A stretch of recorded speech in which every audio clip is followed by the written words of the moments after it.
नमस्कार, मैं हूं सुधीर चौधरी और डिकोड में आपका स्वागत है। तो आइए आज की खबरों को आपके लिए डिकोड करते हैं। आज सबसे पहले हम आपको भारत और अमेरिका के ऐतिहासिक समझौते के बारे में बताएंगे, जिसे father of all trade deals कहा जा रहा है। 10 महीनों के टैरिफ विवाद के बाद ये भारत के 146 करोड़ लोगों की एक बहुत बड़ी जीत है। अब अमेरिका ने भारत पर सिर्फ 18% टैरिफ लगाया है, जो दक्षिण एशिया में सबसे कम है। और इस समझौते को प्रधानमंत्री मोदी के धैर्य की जीत भी आप कह सकते हैं।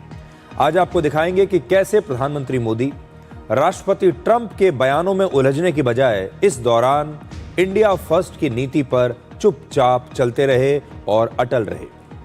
इसके बाद हम आपको बताएंगे कि किस तरह से राहुल गांधी की जिद की वजह से आज लोकसभा में नियमों की धज्जियां उड़ गई। विपक्ष के कुछ सांसद हंगामा करते हुए स्पीकर पर कागज फाड़कर फेंकने लगे और सदन की मेज पर भी चढ़ गए, जिसके बाद कांग्रेस के 7 और सीपीएम के 1 सांसद को बजट सत्र से सस्पेंड कर दिया गया है। आज हम आपको संसद के इन नियमों के बारे में बताएंगे, जिन्हें हर सांसद को मानना होता है। और आखिर में हम एयर इंडिया के बोइंग 787 ड्रीम लाइनर विमान के फ्यूल कंट्रोल स्विच पर उठ रहे सवालों को डिकोड करेंगे। इस स्विच से ही विमान के इंजनों को ईंधन की सप्लाई होती है। 1 फरवरी को लंदन से बेंगलुरु आ रहे इस विमान का फ्यूल कंट्रोल स्विच 2 बार अपने आप ही बंद हो गया और इसकी जांच के बाद डीजीसीए ने कहा है कि ये एक मैनुअल प्रॉब्लम है और इस स्विच का डिजाइन ऐसा है कि अगर इसे गलत तरीके से दबाया जाए तो ये अपने आप बंद हो सकता है। लेकिन कुछ पायलट्स कहते हैं कि इस तरह की समस्या दूसरे विमानों में नहीं होती।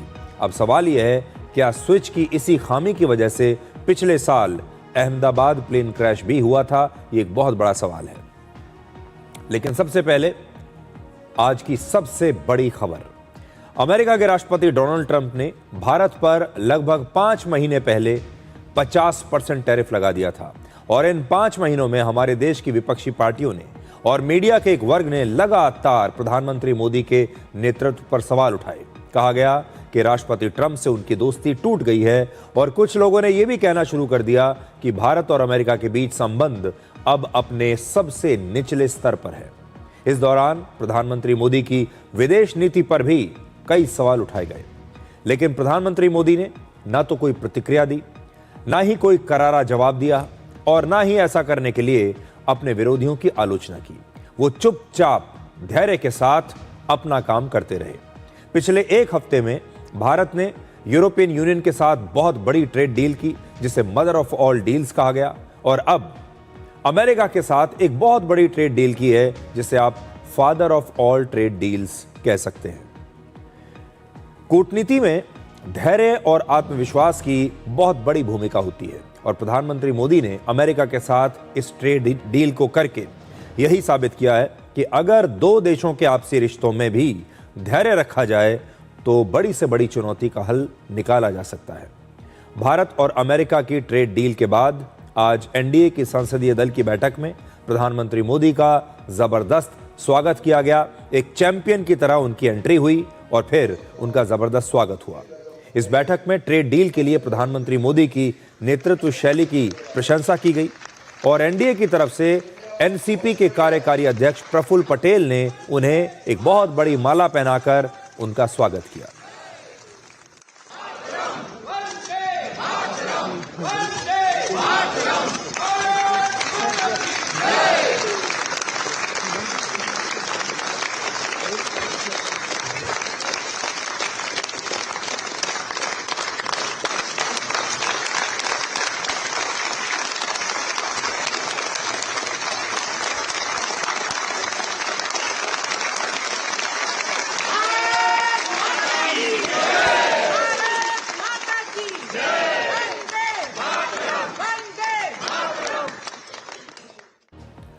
सूत्रों के मुताबिक प्रधानमंत्री मोदी ने अमेरिका के साथ हुई ट्रेड डील को एक बड़ा कूटनीतिक और आर्थिक कदम बताया है और उन्होंने कहा कि विपक्ष ने ट्रंप टैरिफ को लेकर काफी आलोचना की, लेकिन सरकार ने धैर्य बनाए रखा और आज उसका परिणाम सबके सामने है।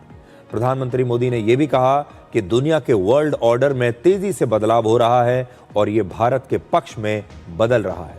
अमेरिका के साथ टैरिफ विवाद के पिछले 10 महीने भारत के लिए एक अग्नि परीक्षा का दौर था। इस दौरान अमेरिका के राष्ट्रपति डोनाल्ड ट्रंप ने कई बार अपने बयानों से भारत पर दबाव बनाने की कोशिश की, और जब जब वो इस प्रकार के बयान देते थे तो उसका पूरा फायदा हमारे ही देश के विपक्षी नेता उठाते थे, मजाक उड़ाते थे। लेकिन प्रधानमंत्री मोदी ने ट्रंप के इन बयानों में उलझने की बजाय बहुत ही धैर्य के साथ बातचीत की, और प्रधानमंत्री मोदी इस बातचीत में इंडिया फर्स्ट की नीति पर अटल रहे और हर बार उन्होंने यही कहा कि भारत अपने हितों से कभी समझौता नहीं करेगा।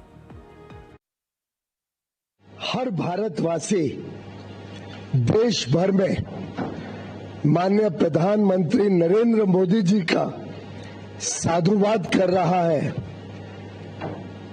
कि उन्होंने यूनाइटेड स्टेट्स ऑफ अमेरिका के साथ एक बहुत ही बढ़िया ट्रेड डील, जिसका देशवासियों को कई महीनों से इंतजार था, संपन्न किया है। देशहित और जनहित को सामने रखते हुए एक बड़ा मजबूत भारत के भविष्य को चार चांद लगाने वाला ट्रेड डील माननीय प्रधानमंत्री नरेंद्र मोदी जी के नेतृत्व में कल रात फाइनलाइज किया गया है। मैं 140 करोड़ देशवासियों की तरफ से माननीय प्रधानमंत्री नरेंद्र मोदी जी का धन्यवाद करता हूं। तो जो इतनी बड़ी ट्रेड डील हुई है अमेरिका के साथ, आप इस ट्रेड डील का हीरो प्रधानमंत्री मोदी को कह सकते हैं। और ये सिर्फ कूटनीति की बात नहीं है, ये आप सबके लिए एक लाइफ लेसन है। जब चारों तरफ से हमले हो रहे हों तो चुपचाप अपना काम करना चाहिए और आगे चलकर आपका काम बोलता है। और प्रधानमंत्री मोदी ने एक बार फिर दिखा दिया कि जब सामने वाला आक्रामक हो तो उसे कैसे संभालना है। अमेरिका की तरफ से लगातार भारत को रशिया से तेल खरीदने और यूरोपियन यूनियन से डील करने पर धमकियां दी जा रही थी, लेकिन प्रधानमंत्री मोदी का जवाब हर बार बेहद शांत रहा और गरिमापूर्ण रहा। विपक्ष के कई नेता सरकार पर अमेरिका के सामने सरेंडर करने का आरोप लगा रहे थे और उनके लिए ट्रेड डील करारा जवाब है। प्रधानमंत्री मोदी ने इस डील से यह साबित किया है कि भारत किसी की दादागिरी के दबाव में झुकता नहीं है। प्रधानमंत्री मोदी ने भारत और अमेरिका के रिश्तों को सिर्फ विदेश मंत्रालय के फाइलों तक सीमित नहीं रखा, बल्कि इसमें राष्ट्रपति ट्रंप के साथ अपनी पर्सनल केमिस्ट्री को प्राथमिकता दी है। और इस दौरान राष्ट्रपति ट्रंप भी लगातार ये कहते रहे कि प्रधानमंत्री मोदी उनके अच्छे दोस्त हैं और शक्तिशाली नेता हैं। प्रधानमंत्री मोदी अमेरिका को यह संदेश देने में कामयाब रहे कि भारत अब सिर्फ एक बाजार नहीं है, बल्कि अमेरिका के लिए एक मजबूत रणनीतिक साझेदार है। और भारत और अमेरिका के बीच ऐतिहासिक ट्रेड डील को आप सिर्फ एक आर्थिक समझौता नहीं कह सकते, बल्कि ये एक प्रकार की कूटनीतिक क्रांति है। इस डील के बाद अब यह कहा जा रहा है कि यह नया हिंदुस्तान है जो डील भी करता है और दोस्ती भी निभाता है।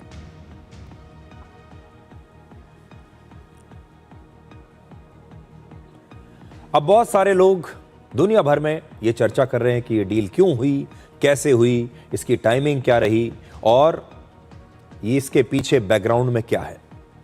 तो सबसे पहले मैं आपको ये दिखाता हूं कि अमेरिका की एक बड़ी प्रसिद्ध न्यूज मैगजीन है जिसका नाम है न्यूज वीक। और न्यूज वीक की एक हेडलाइन है जो आप अभी मेरे पीछे देख सकते हैं। ये न्यूज वीक की हेडलाइन है और ये हेडलाइन कहती है ट्रंप्स सरप्राइज।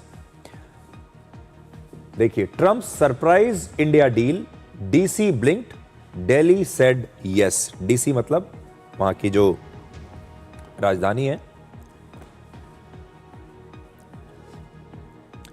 तो वॉशिंगटन डीसी जो है वो ब्लिंक कर गया और इस दौरान दिल्ली ने हां कर दी।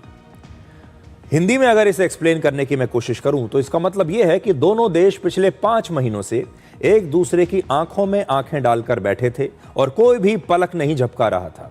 लेकिन इस बार अमेरिका ने पहले पलक झपकाई, या कह लीजिए कि उसे पलक झपकानी पड़ी, और उसके बाद भारत ने इस डील के लिए हां कह दी। और अमेरिका के पलक पलक झपकाने का कारण था 27 जनवरी को भारत और ईयू के बीच हुई ट्रेड डील, जिसे मदर ऑफ ऑल डील्स कहा गया। ऐसा इस मैगजीन का कहना है, जिसकी हेडलाइन अभी मैंने आपको यहां पर दिखाई है। यह न्यूज़ वीक का कहना है। न्यूज़ वीक ये कहता है कि इस डील के बाद दुनिया का शक्ति संतुलन एक बार फिर से भारत के पक्ष में बदल रहा है। और ये जो आर्टिकल मैं आपको दिखा रहा हूं आज न्यूज़ वीक का, वो ये कहता है कि जब भारत ने ईयू के साथ, यूरोपियन यूनियन के साथ इतनी बड़ी ट्रेड डील कर ली, तो ये एक दबाव की तरह इसने काम किया। अमेरिका पर इसका बड़ा दबाव पड़ा और अमेरिका को यह लगा कि कहीं ऐसा ना हो कि हम भारत के साथ डील ना कर पाएं, और भारत पूरी दुनिया के साथ एक एक करके बेहतरीन डील साइन करता जा रहा है और इन डील्स के साथ भारत बहुत आगे निकल जाएगा। और हो सकता है एक समय ऐसा आए जब हमारी बार्गेनिंग पावर खत्म हो जाएगी। और इसीलिए यह हेडलाइन लिखी गई है कि ट्रंप ने सरप्राइज डील भारत के साथ कर ली, क्योंकि ट्रंप को यह समझ में आ गया कि भारत ने ईयू के साथ अगर इतनी बड़ी डील की है, दुनिया के बड़े बड़े देशों के साथ भारत लगातार ट्रेड डील करता जा रहा है, कहीं ऐसा ना हो कि भारत को आगे चलकर अमेरिका के बाजारों की कोई आवश्यकता ही ना पड़े और अमेरिका की जो बार्गेनिंग पावर है वो खत्म हो जाए। इसीलिए अगर आप देखें 27 जनवरी को भारत और ईयू ने यह ट्रेड डील साइन की थी। ये जो तस्वीर है ये पूरी दुनिया ने देखी। ये तस्वीर अमेरिका तक गई। अमेरिका के राष्ट्रपति डोनाल्ड ट्रंप ने इस तस्वीर को देखा और इस तस्वीर के बाद उन्होंने इस पर रिएक्ट किया और कल रात भारत और अमेरिका ने भी ये ट्रेड डील साइन कर ली। तो जो इसका आप कह सकते हैं कि जो टर्निंग पॉइंट है वो तो ये तस्वीर है जो मैं आपको दिखा रहा हूं, जो ईयू और भारत के बीच हुई इतनी बड़ी ट्रेड डील है। लेकिन इसके साथ ही अमेरिका की एक स्ट्रैटेजी की भी जोरदार वापसी हुई है और इस रणनीति का नाम है चाइना प्लस वन स्ट्रैटेजी। इसका मतलब है कि अमेरिका और पश्चिमी देशों सहित दुनिया की बड़ी बड़ी कंपनियां अब चीन पर अपनी निर्भरता कम करके भारत को अपना manufacturing hub, supply chain partner और रणनीतिक साझेदार बनाना चाहती हैं। यानी वो चीन का एक विकल्प ढूंढ रहे हैं और अमेरिका भारत को अब सिर्फ एक ट्रेड पार्टनर नहीं बल्कि अपना रणनीतिक सहयोगी मानता है और भारत को चीन के मुकाबले एक मजबूत और भरोसेमंद विकल्प के तौर पर वो देख रहा है। तो ये दो कारण दुनिया भर में बताए जा रहे हैं। इंटरनेशनल मॉनेटरी फंड यानी IMF के मुताबिक वर्ष 2026 में पूरी दुनिया की अर्थव्यवस्था जितनी बढ़ेगी उसमें चीन का योगदान सबसे ज्यादा होगा 26.6%, भारत का योगदान दूसरे नंबर पर होगा 17% और अमेरिका का योगदान सिर्फ 9.9% होगा। जो हम कहते हैं नया वर्ल्ड ऑर्डर, यही है नया वर्ल्ड ऑर्डर जिसमें भारत बहुत ऊपर है। अमेरिका और भारत के योगदान को अगर हम मिला दें तो यह मिलकर 26.9% हो जाता है, जो चीन के 26.6% से भी ज्यादा है। अमेरिका ने यह गणित भी लगाया होगा कि अगर अमेरिका और भारत मिल जाते हैं तो ये दोनों मिलकर चीन को पीछे छोड़ सकते हैं। लेकिन अगर अमेरिका की साझेदारी भारत से न होती और चीन और भारत की साझेदारी हो जाती तो भारत और चीन मिल अगर जाएं तो इन दोनों का कुल योगदान होगा 26.6% जमा 17% यानी 43.6%। और अमेरिका और पश्चिमी देश यही देखकर डर गए। यह दुनिया की कुल अर्थव्यवस्था का लगभग 50% होगा और यह बहुत बड़ा आंकड़ा है। यह आंकड़ा अमेरिका जैसे देश को भी डरा सकता है। इसका मतलब है कि भारत दुनिया की सिर्फ तेजी से बढ़ने वाली अर्थव्यवस्था नहीं है बल्कि दुनिया की ग्रोथ के सबसे ताकतवर इंजन्स में से एक है। अमेरिका चाहता है कि भारत एशिया और ग्लोबल इकोनॉमी में चीन के प्रभाव को बैलेंस करे और इसी वजह से भारत के साथ ट्रेड, टेक्नोलॉजी और स्ट्रैटेजी तीनों मोर्चों पर अमेरिका अपने रिश्ते मजबूत कर रहा है। एक बड़ी मशहूर कहावत है, अंत भला तो सब भला। भारत और अमेरिका के बीच चल रहे इस ट्रेड वॉर के आखिर में यही हुआ और जैसे ही अमेरिका ने भारत पर टैक्स घटाया, भारतीय अर्थव्यवस्था में आज कई नए रिकॉर्ड बन गए। पहला, शेयर बाजार में आज अंकों के लिहाज से सबसे बड़ी तेजी आई है। एक समय सेंसेक्स 4200 अंक ऊपर था, जो अब तक के इतिहास में सबसे ज्यादा है। हालांकि कारोबार के अंत में यह करीब 2100 अंक तक बढ़कर बंद हुआ है। दूसरा, टेक्सटाइल, फार्मा और आईटी शेयर्स में 20% तक की तेजी आई है। इन कंपनियों का बड़ा व्यापार अमेरिका में होता है और इसलिए इनके शेयर्स अचानक से उछल गए। तीसरा, डॉलर के मुकाबले रुपए में आज 1% से भी ज्यादा की मजबूती आई है। पिछले 3 वर्षों में पहली बार रुपया एक दिन में सबसे ज्यादा मजबूत हुआ है और ये राहुल गांधी और बाकी के विपक्षी नेताओं के लिए बड़ी बुरी खबर है। राहुल गांधी और विपक्ष के नेता लगातार भारत का इसीलिए तो मजाक उड़ाते थे कि रुपया कमजोर हो रहा है और तरह तरह की बातें करते थे। आज दिन भर सोशल मीडिया से लेकर संसद तक इस डील को लेकर चर्चा होती रही।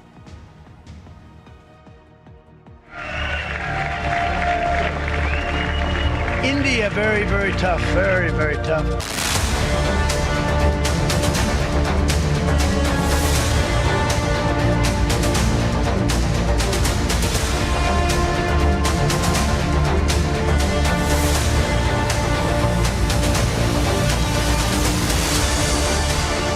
This is a deal which transcends trade and strengthens this very important strategic partnership between both nations.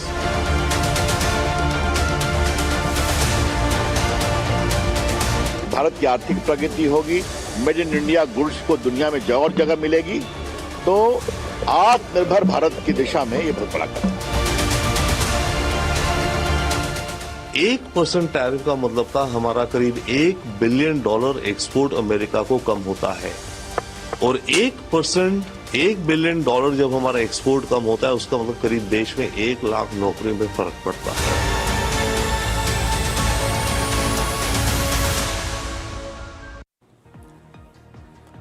इस डील को लेकर इस हफ्ते भारत और अमेरिका का एक संयुक्त बयान जारी होने की संभावना है, जिसमें इस डील के बारे में सभी जानकारियां दी जाएंगी।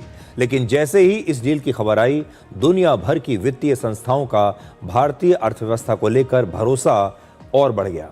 अमेरिका के मशहूर इन्वेस्टमेंट बैंक गोल्डमैन सैक्स के मुताबिक भारत और अमेरिका का व्यापार समझौता होने से भारत की जीडीपी में 0.2% की अतिरिक्त वृद्धि हो सकती है।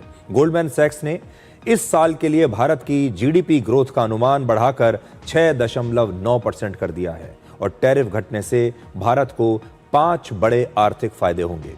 तो अगर आप इस डील के बारे में हर जानकारी पाना चाहते हैं, आप भी इस डील के एक्सपर्ट बनना चाहते हैं, तो आपको आज का ये डिकोड देखना चाहिए। तो 5 फायदे देखिए भारत को होंगे। पहला, अमेरिका में भारतीय सामान अब सस्ता हो जाएगा और इससे भारतीय सामानों की बिक्री पहले से ज्यादा बढ़ेगी। इससे हमारे देश के छोटे और लघु उद्योगों को फायदा होगा और नए रोजगार पैदा होंगे। दूसरा, टेक्सटाइल और गारमेंट सेक्टर के विकास को नई रफ्तार मिलेगी।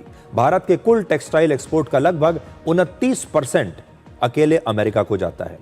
50% टैरिफ लगने से इस सेक्टर को ही सबसे ज्यादा नुकसान हो रहा था, लेकिन अब बांग्लादेश और पाकिस्तान के मुकाबले कम टैरिफ का सबसे ज्यादा फायदा भारत के कपड़ा उद्योग को मिलेगा।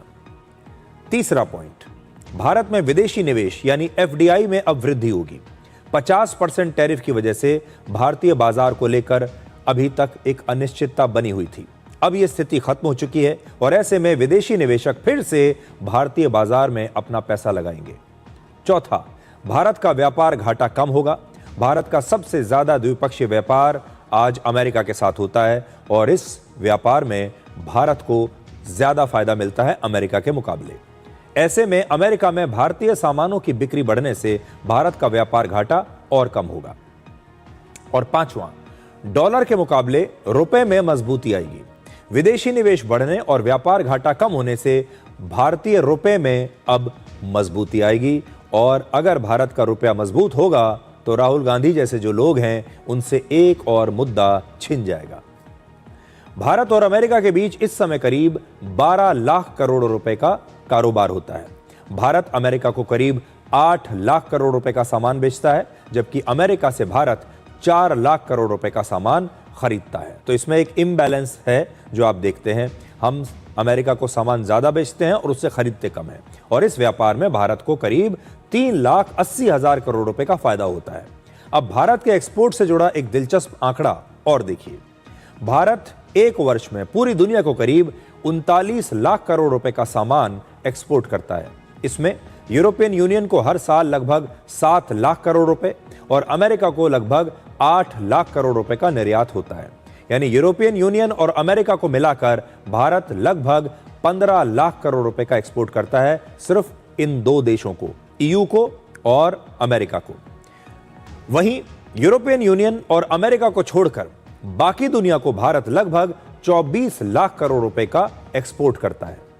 इस आंकड़े से साफ होता है कि सिर्फ 2 ट्रेड डील्स करने से ही भारत के कुल एक्सपोर्ट का लगभग 37% हिस्सा बिल्कुल सुरक्षित हो चुका है, सेफ हो चुका है। ये एक तरह से भारत की बढ़ती आर्थिक ताकत को दर्शाता है। आज भारत ने अमेरिका के साथ इतनी अच्छी ट्रेड डील कर ली है, भारत ने यूरोपियन यूनियन के साथ इतनी बड़ी ट्रेड डील कर ली है। ये बताता है कि भारत की ताकत है।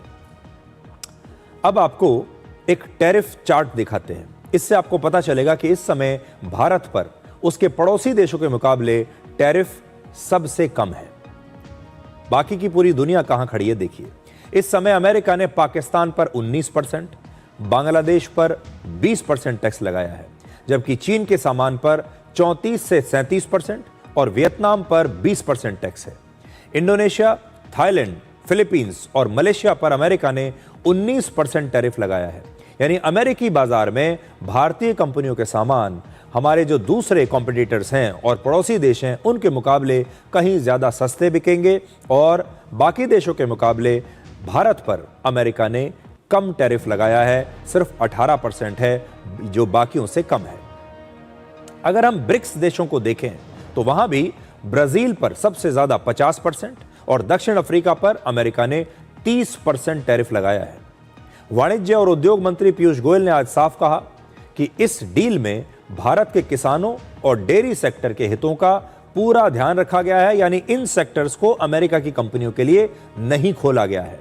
उन्होंने कहा कि राहुल गांधी और विपक्ष इस डील को लेकर देश की जनता को गुमराह करने की कोशिश कर रहे हैं। माननीय प्रधानमंत्री नरेंद्र मोदी जी ने हमेशा एग्रीकल्चर और डेयरी इन दोनों सेक्टर्स को संभाला है, उनके हितों को संभाला है और इस क्षेत्र में लोगों को उज्जवल भविष्य मिले और मौके मिले, आमदनी बढ़े, उसके लिए लगातार काम किया है। बड़ा दुर्भाग्य है कि राहुल गांधी जैसे नकारात्मक सोच रखने वाले नेता देश को आज गुमराह या भ्रमित करने की कोशिश कर रहे हैं। झूठ और फरेब के नाम पे वो लोगों को गुमराह करना चाहते हैं। उनको देश की तरक्की से कोई लेना देना नहीं है।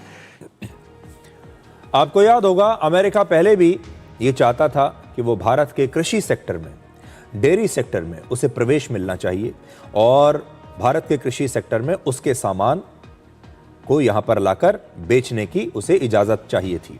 और भारत ने और प्रधानमंत्री मोदी ने यह कहा था कि हम अपना कृषि सेक्टर और डेयरी सेक्टर आपके लिए नहीं खोलेंगे, क्योंकि इससे हमारे किसानों के जो हित हैं वो कॉम्प्रोमाइज हो जाएंगे और हम अपने किसानों के हितों को हम एक तरफ ताक पर नहीं रख सकते। और अब जाकर अमेरिका इस शर्त को लेकर मान गया है। भारत ने अपनी अर्थव्यवस्था को मजबूत करने के लिए पिछले कुछ वर्षों में दुनिया भर में आर्थिक और व्यापारिक रणनीति को तेजी से आगे बढ़ाया है और इसका सबसे बड़ा प्रमाण यह है कि पिछले 6 वर्षों में भारत ने 9 बड़े अंतर्राष्ट्रीय व्यापार समझौते किए हैं। भारत ने, आपको याद होगा, 2 फरवरी को अमेरिका के साथ ट्रेड डील की, जिसके बारे में अभी हम आपको बता ही रहे हैं। इसी तरह अमेरिका के साथ पिछले 5 महीनों से चल रहा ये ट्रेड वॉर अब हमने समाप्त कर दिया। फिर इसी साल 27 जनवरी को भारत ने यूरोपियन यूनियन के साथ एक FTA किया, यानी फ्री ट्रेड एग्रीमेंट किया। पिछले ही साल भारत ने न्यूजीलैंड, ओमान और ब्रिटेन के साथ भी बड़े व्यापारिक समझौते किए। 2024 में भारत ने स्विट्जरलैंड और नॉर्वे जैसे यूरोपीय देशों के संगठन यूरोपियन फ्री ट्रेड एसोसिएशन के साथ ट्रेड एग्रीमेंट किए। और इसी तरह 2022 में भारत ने ऑस्ट्रेलिया और UAE के साथ भी व्यापारिक समझौते किए थे। ये 9 ट्रेड डील्स ये बताती हैं कि भारत सिर्फ अपने देश में सामान बेचने तक सीमित नहीं रहना चाहता, बल्कि वो चाहता है कि उसका बनाया हुआ सामान अब पूरी दुनिया में बिके। भारत का सामान अब दुनिया के हर बाजार में आपको मिलेगा। सबसे खास बात यह है कि सभी समझौते सिर्फ सामान खरीदने और बेचने तक सीमित नहीं है। इनसे भारत में निवेश आता है, नई टेक्नोलॉजी आती है, लोगों को रोजगार मिलता है और दुनिया भर में भारत की ताकत और पहचान भी मजबूत होती है। और यही वजह है कि अब भारत धीरे धीरे एक आर्थिक महाशक्ति बनने की दिशा में आगे बढ़ रहा है। अंग्रेजी में एक चर्चित शब्द है फियर ऑफ मिसिंग आउट यानी फोमो। इसका मतलब होता है कुछ छूट जाने का डर। आज दुनिया भर के देशों में भारत के साथ ट्रेड डील को लेकर यही सोच बन रही है। भारत आज दुनिया की सबसे तेजी से आगे बढ़ने वाली बड़ी अर्थव्यवस्था है और सबसे ज्यादा जनसंख्या वाला देश भी है, यानी इतना बड़ा बाजार भी है। ऐसे में भारत एक बड़ा बाजार है।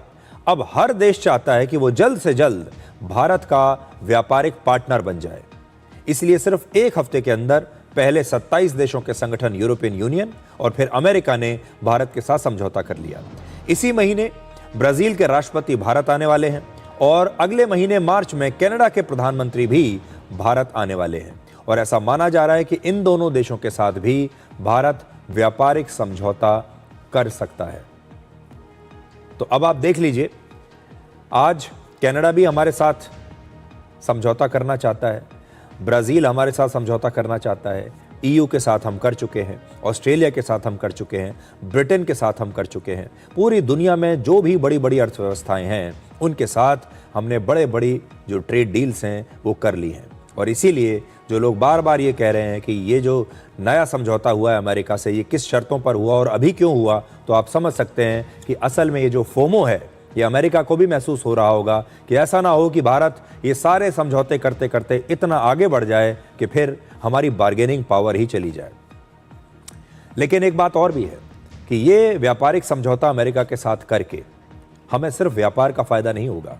ये बात सिर्फ लोगों के रोजगार की नहीं है, ये बात सिर्फ अर्थव्यवस्था की नहीं है, ये बात है अमेरिका जैसी महाशक्ति के साथ दोस्ती करने की। आज समय ऐसा है कि आप अमेरिका जैसी महाशक्ति के साथ बहुत ज्यादा दिनों तक खराब संबंध लेकर भी नहीं चल सकते। अमेरिका भारत को अपना पार्टनर बनाना चाहता है और दुनिया के बैलेंस के लिए ये बहुत जरूरी है कि भारत और अमेरिका की दोस्ती अच्छी रहे, उनके रिश्ते बहुत अच्छे रहे।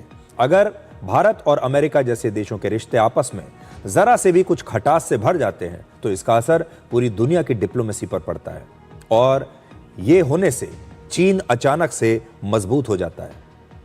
इसीलिए जो हुआ वो बहुत अच्छा हुआ। 10 महीने एक अग्नि परीक्षा की तरह थे।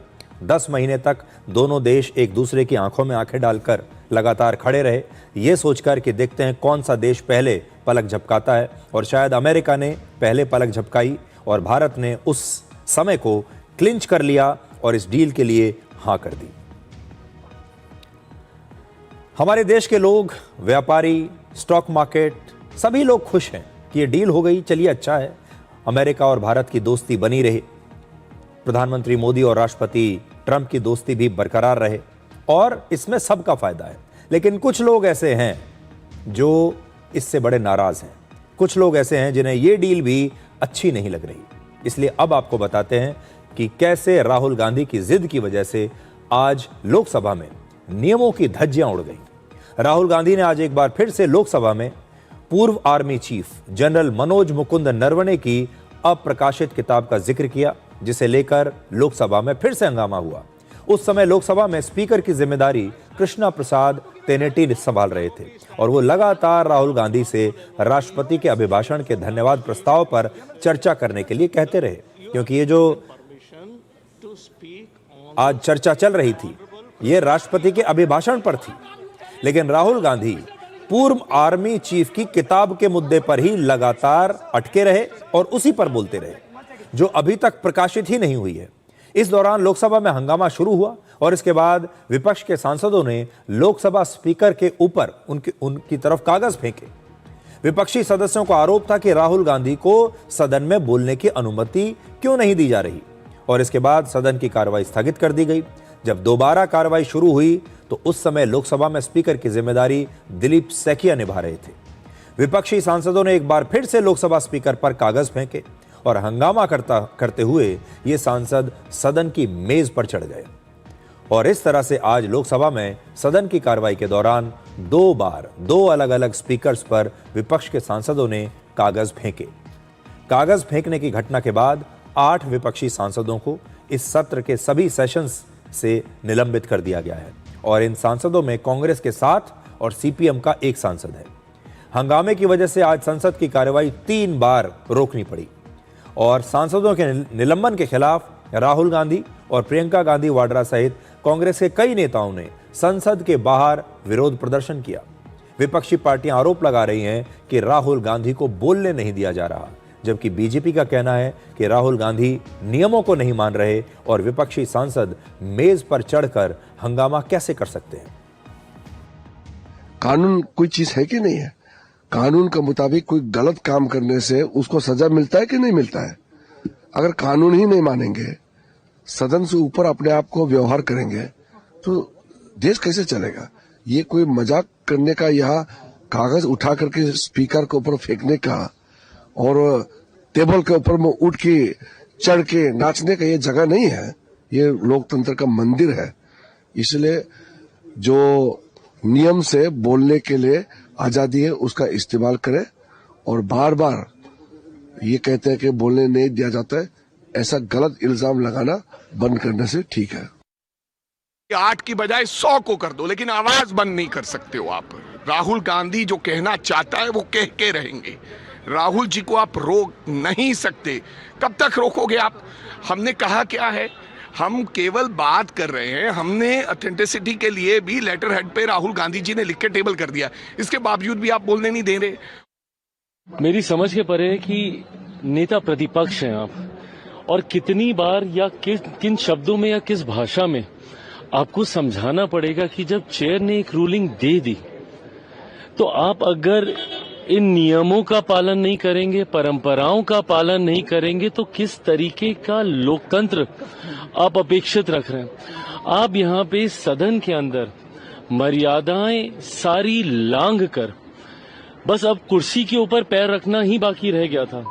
जिस तरीके से विपक्ष के सांसदों का, खासतौर पे कांग्रेस के सांसदों का जिस तरीके से इनका व्यवहार रहा है, मतलब इसने कोई ऐसी मर्यादा नहीं छोड़ी जिसको इन्होंने लांघा ना हो, जिसको इन्होंने तोड़ा ना हो। अब लोकसभा के नियम क्या है कि कार्रवाई सही से चलती रहे, तो आपको कुछ नियम बताते हैं। इन नियमों में से एक है जिसे कहते हैं नियम 349 इसके मुताबिक सदन की कार्रवाई के दौरान जिस मुद्दे पर चर्चा चल रही होती है उसी विषय से जुड़ी कोई किताब, अखबार या पत्र का जिक्र किया जा सकता है। उसी विषय से जुड़ा हुआ कोई ना कोई डॉक्यूमेंट का जिक्र किया जा सकता है। और इस समय संसद में राष्ट्रपति के अभिभाषण के धन्यवाद प्रस्ताव पर चर्चा चल रही है। ऐसे में राहुल गांधी राष्ट्रपति के अभिभाषण या फिर बजट से जुड़े किसी मुद्दे को उठा सकते थे या उससे संबंधित किसी किताब का, किसी कागज का, किसी डॉक्यूमेंट का हवाला दे सकते थे। लेकिन राहुल गांधी ऐसा बिल्कुल नहीं कर रहे। ना बजट पर वो बात कर रहे हैं और ना ही राष्ट्रपति के अभिभाषण पर बात कर रहे हैं। वो बात कर रहे हैं एक पूर्व आर्मी चीफ की किताब पर, और ऐसी किताब जो अभी तक छपी भी नहीं है, और उस किताब को, उसके जो अंश हैं जो लीक हुए हैं, उन्हें वो पढ़कर सुना रहे हैं। वैसे भी आमतौर पर सदन में अप्रकाशित किताबों का जिक्र करने की अनुमति नहीं दी जाती। जो किताबें प्रकाशित हुई हैं और जो किताबें विश्वसनीय हैं, जो मैगजीन्स, अखबार विश्वसनीय हैं और उस विषय से संबंधित हैं, उन्हीं को आप पढ़ सकते हैं। लेकिन ये तो ऐसी किताब है जो प्रकाशित ही नहीं हुई है।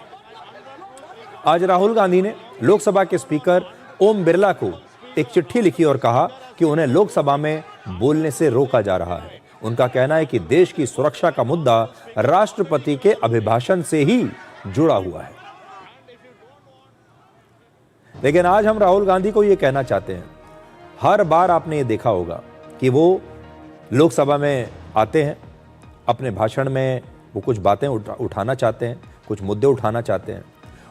वो मुद्दे उस समय नियमों के अनुरूप नहीं होते। उनसे कहा जाता है कि आप नियमों का पालन कीजिए, और हर बार, ये कोई नई बात नहीं है, वो आकर बाहर कहते हैं कि मुझे बोलने नहीं दिया जा रहा, मेरी आवाज़ को रोक दिया गया है, मेरी आवाज़ को दबा दिया गया है। कभी कहते हैं कि मेरे माइक को ऑफ कर दिया गया, मेरी आवाज़ देश तक नहीं पहुंची, पहुंचने दी जा रही है। आपने देखा होगा, अब आपको भी आदत पड़ गई होगी, वो बार बार हर संसद सत्र में लगभग यही बात कहते हैं कि मेरी आवाज़ को दबाया जा रहा है। तो हम उनसे ये कहना चाहते हैं कि अगर उनके पास कोई ऐसा शानदार पॉइंट है जो अभी तक किसी ने सोचा नहीं, किसी ने देखा नहीं, और वो देश के बहुत ज़बरदस्त हित में है, तो संसद के बाहर पूरा मीडिया मौजूद होता है। लगभग हर न्यूज़ चैनल के रिपोर्टर संसद के बाहर मौजूद होते हैं। अभी भी जहां से ये तस्वीरें आप देख रहे हैं, यहाँ पर सब रिपोर्टर्स मौजूद हैं, सबके माइक लगे हुए हैं। राहुल गांधी की अगर कोई ऐसी बात है, कोई ऐसी इच्छा है जो लोकसभा में पूरी नहीं हो पा रही, वो कुछ ऐसा कहना चाहते हैं, तो वो यहाँ मीडिया में आकर कह सकते हैं। राहुल गांधी इतने बड़े नेता हैं, अगर वो प्रेस कॉन्फ्रेंस करना चाहें तो अपनी पार्टी के मुख्यालय में प्रेस कॉन्फ्रेंस बुला सकते हैं। उनकी प्रेस कॉन्फ्रेंस को कवर करने के लिए देश का हर अखबार आएगा, हर न्यूज़ चैनल आएगा, और देश के हर चैनल पर उन्हें जगह दी जाएगी। वो चाहें तो बता सकते हैं। तो इसलिए अगर उनके मन में कोई ऐसी बात है जो इस देश ने आज तक सुनी नहीं, देखी नहीं, और उन्हें ऐसा लगता है कि वो सुनकर देश को बहुत फायदा होने वाला है, तो वो कल ही प्रेस कॉन्फ्रेंस बुला सकते हैं। ये एक लोकतांत्रिक देश है, वो मीडिया में अपने वो सारे पॉइंट्स, अपनी वो सारी बातें रख सकते हैं। राहुल गांधी देश की रक्षा का सवाल उठा रहे हैं। वो कहते हैं कि चीन के साथ जब चीन के घुसपैठ का मामला आया था, तब सरकार की नीति ठीक नहीं थी, और वो बार बार ऐसी बातें करते हैं जिससे चीन को फायदा होता है। चीन में भी जो वहाँ की सरकार है, वो वहाँ बैठ के जब हमारे लोकसभा के इस सदन की कार्रवाई देखते होंगे तो हंसते होंगे हमारे ऊपर कि देखिए भारत में विपक्षी नेता क्या कर रहे हैं, और एक प्रकार से चीन को ही फायदा पहुंचा रहे हैं। हमारे विपक्ष ऐसा है कि जब हमारा झगड़ा चीन से होता है तो वो चीन की टीम में खेलने लगते हैं, जब हमारा युद्ध पाकिस्तान से होता है तो वो पाकिस्तान की टीम में खेलने लगते हैं। ऐसी बातें करते हैं जिससे या तो पाकिस्तान को फायदा हो, जैसे ऑपरेशन सिंदूर के दौरान हुआ। जब चीन से हमारा विवाद चल रहा था तो वो चीन की तरफ से बैटिंग करने लगे, जिससे चीन को फायदा होता है। ऐसा दिन कब आएगा जब हमारे विपक्ष के नेता हमारे अपने देश की बात भी करेंगे? अब राहुल गांधी बार बार देश की रक्षा की बात करते हैं, लेकिन ये जो खबर मैं आपको बताने वाला हूं, ये शायद राहुल गांधी को भी पता नहीं होगी, और अगर पता भी होगी तो क्या राहुल गांधी हमारे देश को इस उपलब्धि के लिए बधाई देंगे? अब देखिए कि वो अच्छी खबर क्या है। ऑपरेशन सिंदूर के दौरान भारत की ब्रह्मोस मिसाइल्स को पाकिस्तान के एयर डिफेंस सिस्टम्स रोक नहीं पाए थे, और हमारी सेनाओं ने अपनी मर्जी से जब चाहे जहां चाहे पाकिस्तान में 11 एयरबेस और 9 आतंकी ठिकानों पर हमले किए थे, और ब्रह्मोस मिसाइल की बड़ी प्रशंसा हुई थी।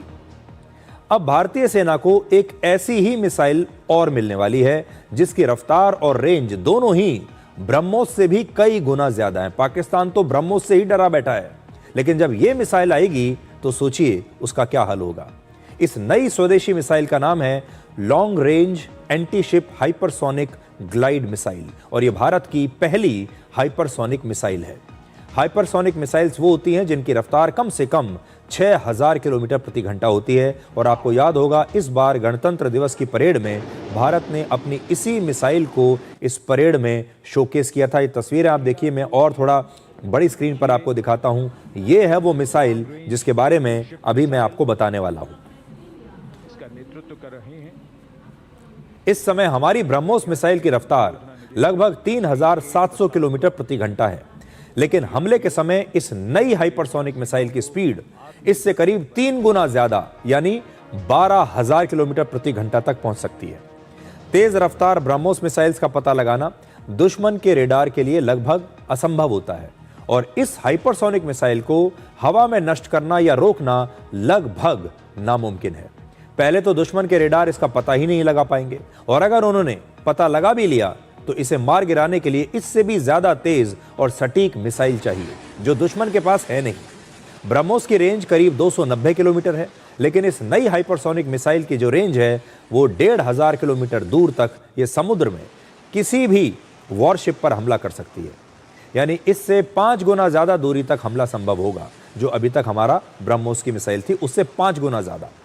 ब्रह्मोस को भारत और रशिया ने मिलकर बनाया है, लेकिन ये नई हाइपरसोनिक मिसाइल को हमारे ही देश में DRDO के वैज्ञानिकों ने भारतीय नौसेना के लिए खास तौर पर डिजाइन और डेवलप किया है, और इसे पूरी तरह से देश में ही बनाया गया है। इन दोनों मिसाइल्स के रोल अलग अलग होंगे। ब्रह्मोस जमीन, समुद्र और हवा तीनों जगहों से हमला कर सकती है, जबकि ये नई हाइपरसोनिक मिसाइल समुद्र में मौजूद दुश्मन के किसी भी वॉरशिप पर हमला कर सकती है। लेकिन डीआरडीओ का दावा है कि इस मिसाइल का एक ऐसा नया रूप भी तैयार किया जा रहा है जो जमीन पर मौजूद किसी लक्ष्य पर हमला कर पाएगा।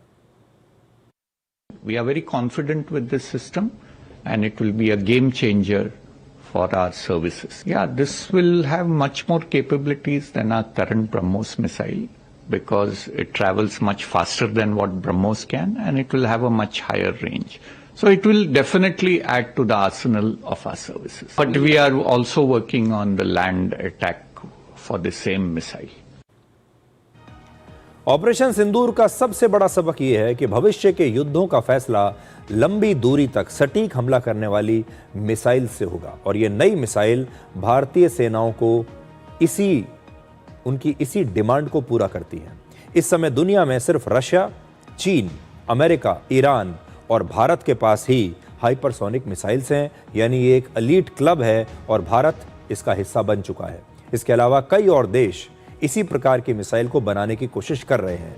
हालांकि ये भारत की अकेली हाइपरसोनिक मिसाइल नहीं होगी। इसके अलावा भारत ब्रह्मोस का भी एक नया मॉडल बना रहा है। आज ही डीआरडीओ ने अपनी एक और टेक्नोलॉजी का परीक्षण किया है जिसे कहते हैं सॉलिड फ्यूल डक्टेड रैमजेट। आसान भाषा में कहें तो ये एक एडवांस्ड टेक्नोलॉजी होती है जिससे कोई मिसाइल ज्यादा देर तक, ज्यादा तेज रफ्तार से और ज्यादा कंट्रोल के साथ उड़ान भर सकती है। ये एक ऐसी टेक्नोलॉजी है जिसका इस्तेमाल भविष्य में लंबी दूरी तक हमला करने वाली मिसाइल्स को बनाने के लिए होगा और इस टेक्नोलॉजी की मदद से भारत की मिसाइल्स ज्यादा स्मार्ट और ज्यादा घातक बन पाएंगी।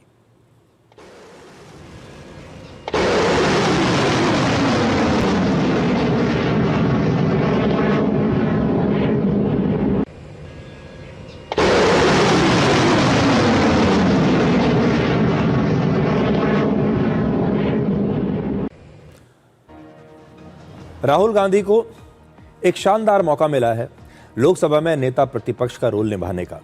ये मौके जिंदगी में बार बार नहीं आते और राहुल गांधी अक्सर रक्षा की बात करते हैं, हमारी सीमाओं की बात करते हैं, ऑपरेशन सिंदूर में भारत की परफॉर्मेंस कैसी थी उसकी बात करते हैं, चीन की घुसपैठ के दौरान हमने क्या किया उसकी बात करते हैं। लेकिन राहुल गांधी को शायद इस नई मिसाइल के बारे में पता नहीं होगा। राहुल गांधी को ये नहीं पता होगा कि हमारे देश के ही वैज्ञानिक कितना अच्छा काम कर रहे हैं। बहुत अच्छा रहेगा अगर राहुल गांधी कभी कभी हमारे अपने देश के इन अचीवमेंट्स के बारे में कुछ अच्छी बातें करें, वो देश को कभी कभी बधाई भी दें, हमारे वैज्ञानिकों को कभी बधाई दें कि वो कितना अच्छा काम कर रहे हैं।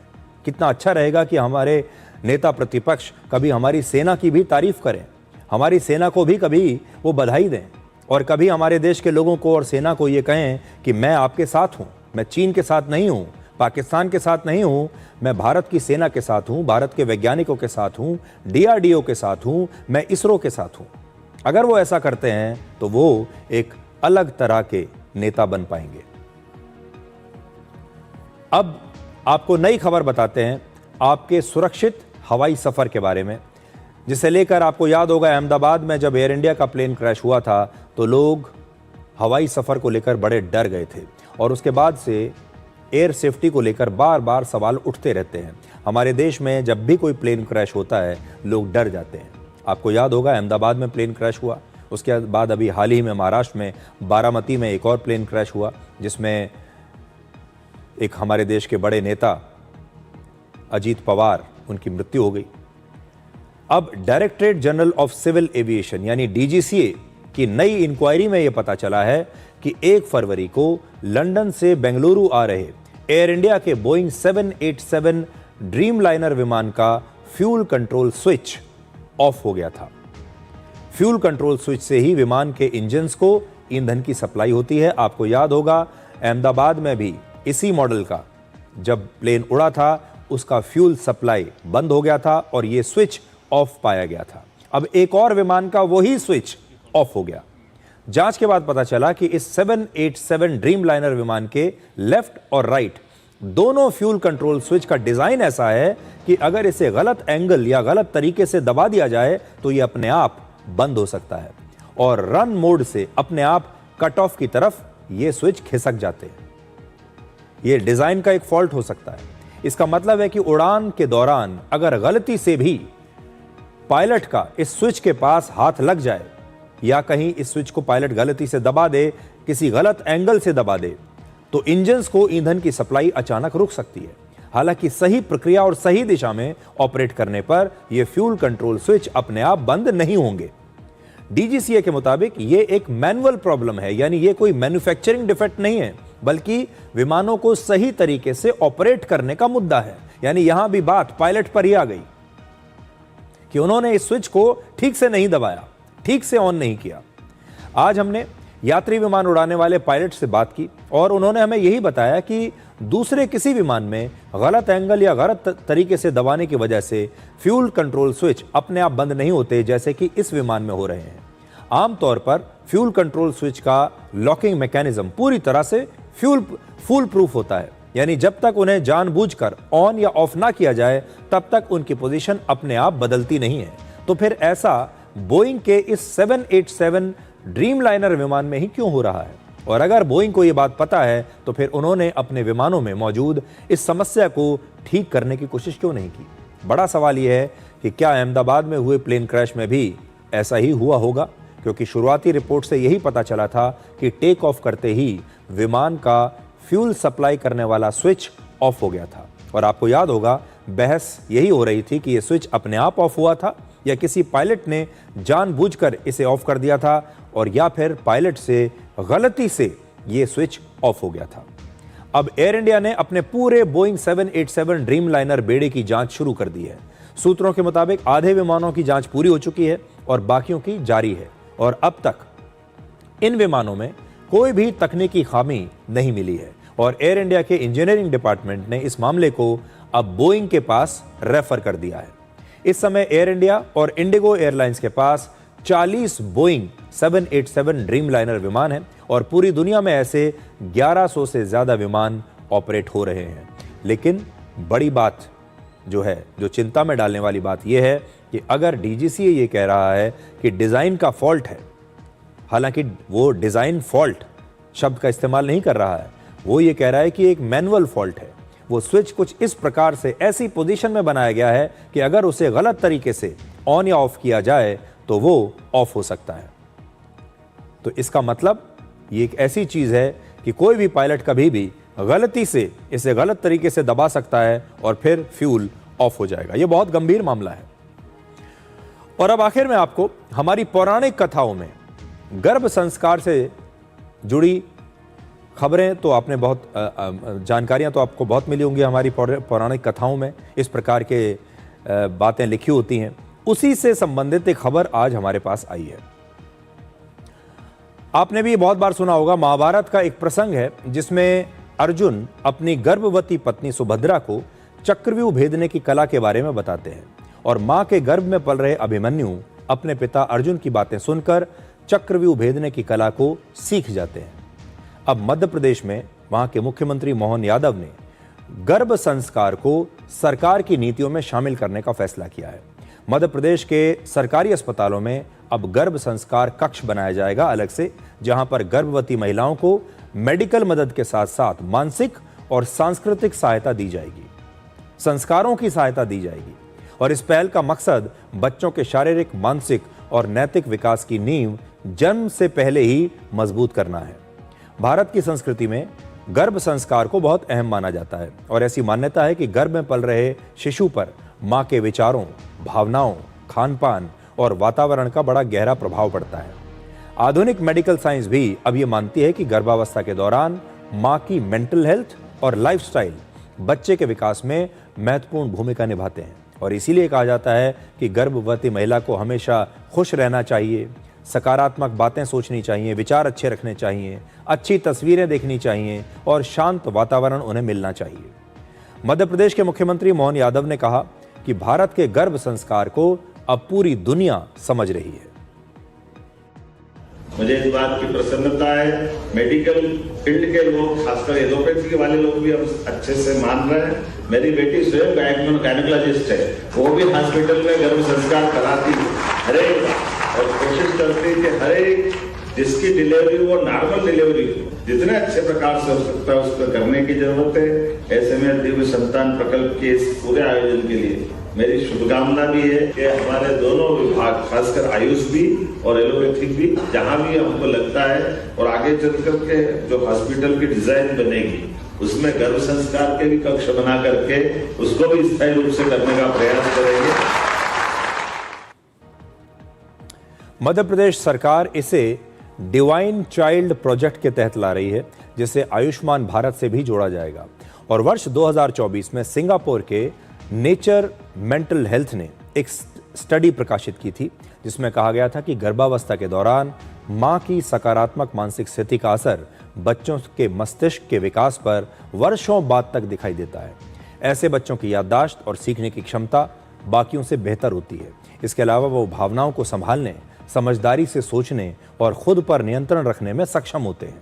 एक और अंतर्राष्ट्रीय स्टडी वर्ष 2025 में 300 से ज्यादा गर्भवती महिलाओं पर की गई, जिसमें पाया गया कि गर्भावस्था के दौरान अगर मां खुश रहती है तो बच्चे से उसका भावनात्मक जुड़ाव बहुत गहरा होता है।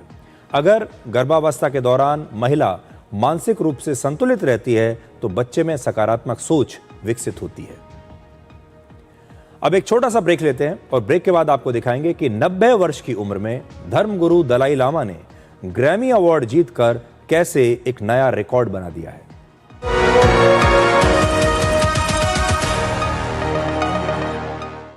कौन है जो जोड़े देश को? विकसित भारत का, विकसित भारत का। क्या तनाव आपके मानसिक और शारीरिक स्वास्थ्य पर बुरा असर डाल रहा है और आप समय प्रबंधन नहीं कर पा रहे? तनाव प्रबंधन के लिए टेलीमानस के 14416 पर संपर्क करें। हेलो, ये कॉल ट्राई से है। गैर कानूनी उपयोग के कारण आपका नंबर 2 घंटे में बंद हो जाएगा। अधिक जानकारी के लिए 1 दबाएं। ये संभावित फ्रॉड कॉल है। ट्राई कभी भी आपको ऐसे कॉल नहीं करता। फ्रॉड का शिकार मत बनो और बचो।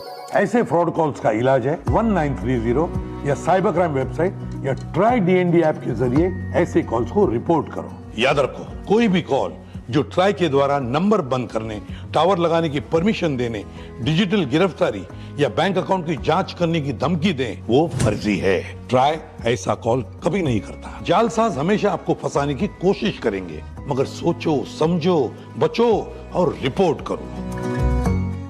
गोल्डी मसाले के 100 ग्राम के स्पेशल पैक्स में फ्रेशनेस लॉक है। ऐसे गोल्डी मसाले जहां जाएं रिश्ते बनाएं। हेलो, ये कॉल ट्राई से है। गैर कानूनी उपयोग के कारण आपका नंबर 2 घंटे में बंद हो जाएगा। अधिक जानकारी के लिए 1 दबाएं। ये संभावित फ्रॉड कॉल है। ट्राई कभी भी आपको ऐसे कॉल नहीं करता। फ्रॉड का शिकार मत बनो और बचो। ऐसे फ्रॉड कॉल्स का इलाज है 1930 या साइबर क्राइम वेबसाइट या ट्राई DND ऐप के जरिए ऐसे कॉल्स को रिपोर्ट करो। याद रखो, कोई भी कॉल जो ट्राई के द्वारा नंबर बंद करने, टावर लगाने की परमिशन देने, डिजिटल गिरफ्तारी या बैंक अकाउंट की जांच करने की धमकी दे, वो फर्जी है। ट्राई ऐसा कॉल कभी नहीं करता। जालसाज हमेशा आपको फंसाने की कोशिश करेंगे, मगर सोचो, समझो, बचो और रिपोर्ट करो। कौन है जो जोड़े देश को?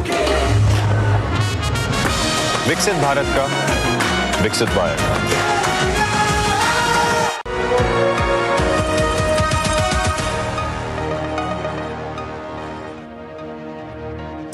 तिब्बत के धर्मगुरु दलाई लामा को प्रतिष्ठित ग्रैमी अवार्ड से सम्मानित किया गया है। ग्रैमी अवार्ड्स को संगीत की दुनिया का ऑस्कर कहा जाता है और 90 वर्ष की उम्र में दलाई लामा को ग्रैमी अवार्ड मिलना एक ऐतिहासिक उपलब्धि है और उन्हें यह सम्मान उनकी audio book meditations the reflections of his holiness the Dalai Lama के लिए दिया गया है। इसमें दलाई लामा के विचार और उनके मेडिटेशन से जुड़े संवाद हैं। इस एल्बम में दलाई लामा की आवाज को भारतीय शास्त्रीय संगीत और अंतर्राष्ट्रीय संगीत की शैलियों के साथ जोड़ा गया है और ये सम्मान सिर्फ कला के लिए नहीं है, बल्कि अंतर्राष्ट्रीय मंच पर शांति और करुणा के संगीत को मान्यता का एक प्रतीक है। हमने आपको बताया था कि कैसे दुख और दर्द से भरे गाने आजकल दुनिया भर में बहुत लोकप्रिय हो रहे हैं, क्योंकि दुनिया भर के लोग दुखी हैं, अकेले हैं। ग्रैमी अवार्ड मिलने के बाद दलाई लामा ने कहा कि यह सम्मान उनकी व्यक्तिगत उपलब्धि नहीं।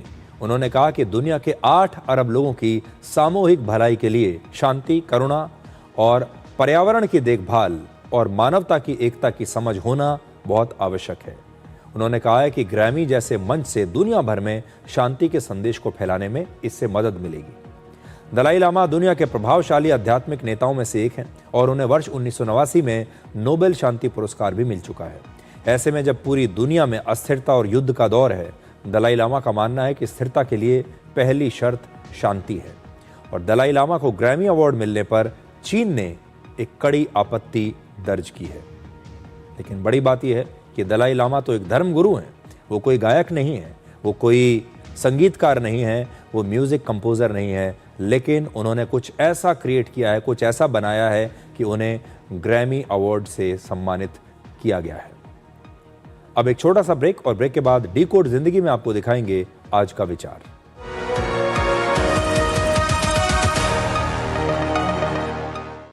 कौन है जो जोड़े देश को? विकसित भारत का विकसित बायर। विदिशा डिटर्जेंट पाउडर और केक, जो दाग धब्बे निकाले प्यार से। विदिशा डिटर्जेंट पाउडर और केक, अब चमकिए प्यार से। हेलो, ये कॉल ट्राई से है। गैर कानूनी उपयोग के कारण आपका नंबर 2 घंटे में बंद हो जाएगा। अधिक जानकारी के लिए 1 दबाएं। ये संभावित फ्रॉड कॉल है। ट्राई कभी भी आपको ऐसे कॉल नहीं करता। फ्रॉड का शिकार मत बनो और बचो।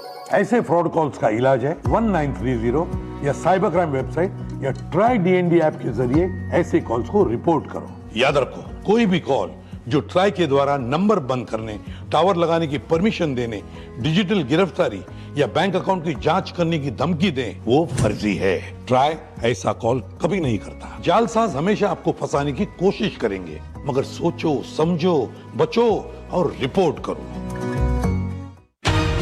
इस देश की हर माँ, बच्चे, बूढ़े, जवान, खिलाड़ी, डॉक्टर, इंजीनियर, सबको गाय भैंस की दूध की शक्ति पर भरोसा है। पर जब इन पशुओं को कपिला पशु आहार मिलेगा, तभी तो दूध सिर्फ ज्यादा ही नहीं, शक्ति से भरपूर भी होगा। कपिला पशु आहार, देश का नंबर 1 पशु आहार।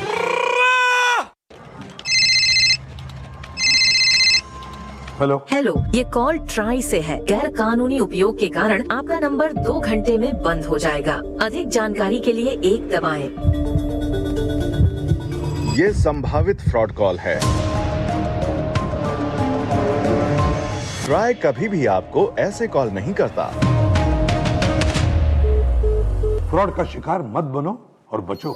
ऐसे फ्रॉड कॉल्स का इलाज है 1930 या साइबर क्राइम वेबसाइट या ट्राई डीएनडी ऐप के जरिए ऐसे कॉल्स को रिपोर्ट करो। याद रखो, कोई भी कॉल जो ट्राई के द्वारा नंबर बंद करने, टावर लगाने की परमिशन देने, डिजिटल गिरफ्तारी या बैंक अकाउंट की जांच करने की धमकी दें, वो फर्जी है। ट्राई ऐसा कॉल कभी नहीं करता। जालसाज हमेशा आपको फंसाने की कोशिश करेंगे, मगर सोचो, समझो, बचो और रिपोर्ट करो। क्या आप परेशानियों से घिरे हैं? मन भारी है और कोई रास्ता नजर नहीं आ रहा? याद रखें, समाधान आपके पास है। टेलीमानस के निशुल्क नंबर 14416 पर कॉल करें। कहीं से भी, कभी भी, 24 घंटे यह सुविधा उपलब्ध है। यहाँ आपकी बात सुनी जाती है, समझी जाती है और आपको सही दिशा दी जाती है। आप अकेले नहीं हैं, मदद बस एक कॉल दूर है। कौन है जो जोड़े देश को? विकसित भारत का विकसित बायर।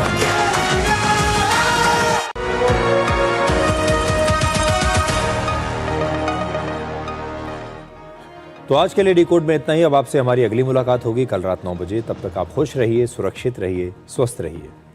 और खुद को क्या करना है ये पता नहीं, मगर दूसरों को क्या करना चाहिए उसकी सलाह सबके पास है। नमस्कार।